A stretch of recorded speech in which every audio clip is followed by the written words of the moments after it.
নমস্কাৰ বন্ধুসকল, মই আজি আপোনালোকৰ ওচৰলৈ লৈছো 5টা এনেকুৱা টিপছ যাৰ সহায়ত আপোনালোকে আপোনালোকৰ ফোনৰ বেটাৰী বেকআপ বঢ়াব পাৰিব আৰু বেটাৰীটো সহজতে কমি নাযায়।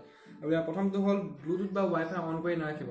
আমি সাধাৰণতে কিবা এটা ফাইল ট্ৰান্সফাৰ কৰিবলৈ ব্লুটুথ বা ৱাইফাইটো অনটো কৰি থাকোঁ, কিন্তু আমি তাক অফ কৰিবলৈ পাহৰি যাওঁ, যাৰ ফলত ব্লুটুথ আৰু ৱাইফাইটো অন হৈ থাকে আৰু সেই ব্লুটুথ বা ৱাইফাই অন হৈ থাকোঁতে বহুতখিনি বেটাৰী খাই দিয়ে আৰু আমি সেইকাৰণে ব্লুটুথ বা ৱাইফাই অন কৰি ৰাখিব নালাগে।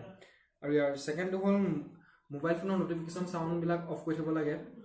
আমি কিবা এটা এপৰ নটিফিকেশ্যন পাবলৈ আমি অটো নটিফিকেশ্যনটো অন কৰি থওঁ, যাৰ ফলত প্ৰচেছাৰটোৱে সেই এপটোৰ ভিতৰত সোমাই সেই নটিফিকেশ্যনটো আনি পেলাই আমাৰ স্ক্ৰীণ বাৰত দি দিয়ে আৰু যাৰ ফলত প্ৰচেছাৰটোৱে কাম কৰিবলগীয়া হয় আৰু সেই প্ৰচেছাৰে কাম কৰিবলগীয়া ফলতেই আমাৰ বহুতখিনি বেটাৰী কমি যায় আৰু আমি সেইকাৰণে অটো নটিফিকেশ্যনটো অফ কৰি থ'ব লাগে।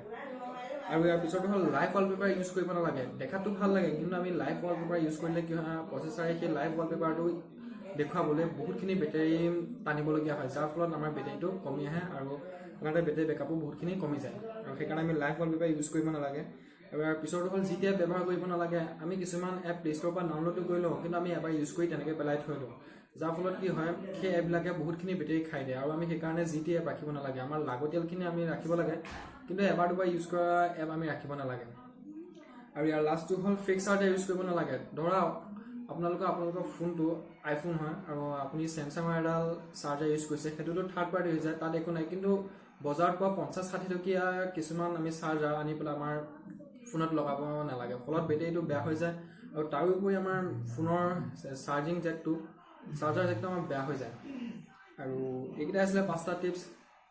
এইকেইটা যদি আপোনালোকে ফ'ল' কৰে, ইয়াৰ ফলত আপোনালোকৰ বেটাৰী বেকআপো বাঢ়িব আৰু বেটাৰীটো সহজতে কমি নাযায়।